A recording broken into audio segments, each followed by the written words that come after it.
দেখেন, খুব দুঃখ লাগলো, বাংলাদেশের ইতিহাসে আমি দেখিনি এখনো পর্যন্ত যে দল ক্ষমতায় যেতে চায় বা ক্ষমতায় যাওয়ার সম্ভাবনা আছে কিংবা অতীতে প্রধান বিরোধী দল হয়েছে এরকম কোন দল সচিবালয় ঘেরাও করেছে। গতকাল জামাতের আমির ডাক্তার শফিকুর রহমানের নেতৃত্বে সচিবালয় মব করা হয়েছে। এটি কি দেশের জন্য ভালো? গণ অভ্যুত্থানের সময়ও কিন্তু সচিবালয় কেউ ঘেরাও করে নাই, করেছে?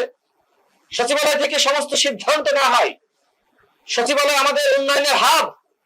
আর জামাতের আমির ডাক্তার শফিকুর রহমান তিনি এই সচিবালয়ে মব করলেন। এই যে জামাত ইসলাম একটি হঠকারী দল, মানুষ তো বুঝে বলল যে জামাত ইসলাম ক্ষমতা আসলে কি হতে পারে, সচিবালয়ের সমস্ত কর্মকর্তা কর্মচারীদেরকে এক সপ্তাহের মধ্যে বের করে দিবে। এটি হবে, এটি বাস্তব। জামাত ইসলামের যে হঠকারী চিন্তা, চেতনা, সিদ্ধান্ত, গতকাল তার বহিঃপ্রকাশ আপনারা দেখেছেন। আগামীতে ক্ষমতায় যেতে চাই, এখন প্রধান বিরোধী দল, তারা গিয়েছে সচিবালয় ঘেরাও করতে, মব করতে। সেখানে দেখেন নাই যে জামাতের একজন এমপি ডক্টর শফিকুর ইসলাম মাসুদ, তাই তো? শফিকুল ইসলাম মাসুদ নাম ঠিক আছে না? শফিকুল ইসলাম মাসুদ তিনি তার নেতা কর্মীদের নিয়ে সচিবালয়ের গেট ভেঙে মনে হচ্ছে যে কর্মচারীদেরকে টেনে হিঁচড়ে বের করবে, সচিবালয় জ্বালিয়ে দেবে, পুড়িয়ে দেবে, এমন একটা ভাব। মানে তিনি যে বিধ্বংসী আচরণ করছে। বিরোধী দল যদি মনে করে যে সরকারি দলকে ব্যর্থ করে আমরা ক্ষমতা আসতে পারবো, মানুষ কি বোঝে নাই আপনাদের ক্ষমতা চালানোর ক্যাপাসিটি? কি করতে পারবে? সর্বত্র সর্বোচ্চ আওয়ামী লীগকে সুযোগ করে দেওয়া ছাড়া আর কিছুই করতে পারবেন না।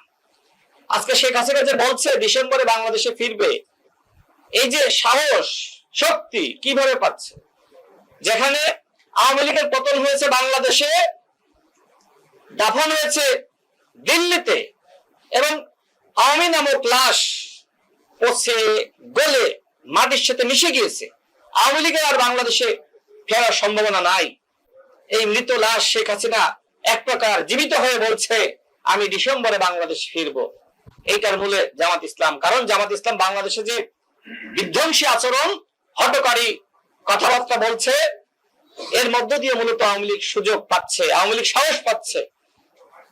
গতকাল যদি এই ঘেরাও কর্মসূচিতে আওয়ামী লীগ, যুবলীগ, ছাত্রলীগ ঢুকে পড়তো, কি হতো বলেন? অর্থাৎ জামাত ইসলাম যত বেশি হঠকারী আচরণ করবে, আওয়ামী লীগ ফিরে আসার সম্ভাবনা তত বাড়বে।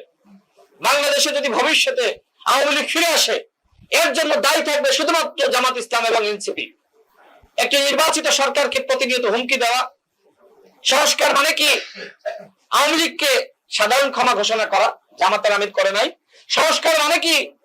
জামাতের নেতারা বলবে যারা আওয়ামী লীগের আছেন যদি জামাতে যুক্ত হন তাদের দায় দায়িত্ব আমাদের। এইটাই কি সংস্কার? আওয়ামী লীগের পুনর্বাসন কারা করছে? জামাত ইসলাম করছে। এই ঝিনাইদহ জেলাতে খোঁজ নিয়ে দেখেন, ন্যূনতম বিরোধী দলে থাকা লাগবে। আগে যোগ্যতা অর্জন করেন, এমপিদেরকে প্রশিক্ষণ দেন যারা এবার নির্বাচিত হয়েছে। এর পাশাপাশি যারা নির্বাচিত হয়ে আসলে আপনারা সরকার গঠন করতে পারবেন, তাদেরকে আপনারা এখন থেকে নার্সিং করেন। এই পরামর্শ দিচ্ছি। এর থেকে ভালো পরামর্শ বিনা পয়সায় আর কি হইতে পারে? জামাত ইসলাম এনসিপি ক্ষমতায় গেলে এক সপ্তাহ আসলে তারা ক্ষমতা চালাইতে পারতো না।